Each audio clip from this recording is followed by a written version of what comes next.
ఈరోజు మా అత్తగారు జయంతి, అందుకోసం ఫస్ట్ టైం మా కూతురు దేవసేన శోభని ఈరోజు ఆలగడ్డకి తీసుకురావడం జరిగింది. ఇంతకు ముందు తీసుకురాలేదు పుట్టాక.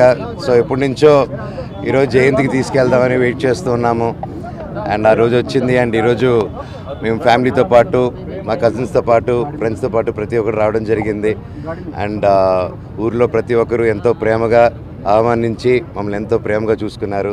ప్రతి ఒక్కరికి, ఇక్కడున్న ప్రతి ఒక్క జనాలకి, భూమా కుటుంబానికి, క్యాడర్కి, ప్రతి ఒక్కరికి థ్యాంక్ యూ సో మచ్.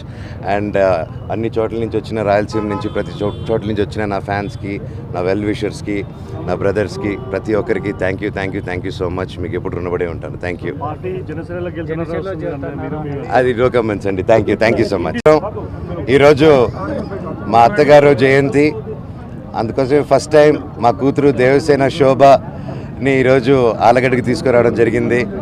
ఇంతకు ముందు తీసుకురాలేదు పుట్టాక. సో ఎప్పటి నుంచో ఈరోజు జయంతికి తీసుకెళ్దామని వెయిట్ చేస్తూ ఉన్నాము. అండ్ ఆ రోజు వచ్చింది. అండ్ ఈరోజు మేము ఫ్యామిలీతో పాటు, మా కజిన్స్తో పాటు, ఫ్రెండ్స్తో పాటు ప్రతి ఒక్కరు రావడం జరిగింది. అండ్ ఊర్లో ప్రతి ఒక్కరు ఎంతో ప్రేమగా ఆహ్వానించి మమ్మల్ని ఎంతో ప్రేమగా చూసుకున్నారు. ప్రతి ఒక్కరికి, ఇక్కడున్న ప్రతి ఒక్క జనాలకి, భూమా కుటుంబానికి, క్యాడర్కి, ప్రతి ఒక్కరికి thank you so much. And అన్ని చోట్ల నుంచి వచ్చిన, రాయలసీమ నుంచి ప్రతి చోట్ల నుంచి వచ్చిన నా ఫ్యాన్స్కి, నా వెల్ విషర్స్కి, నా బ్రదర్స్కి, ప్రతి ఒక్కరికి థ్యాంక్ యూ సో మచ్. మీకు ఎప్పుడు రుణపడే ఉంటాను. Thank you.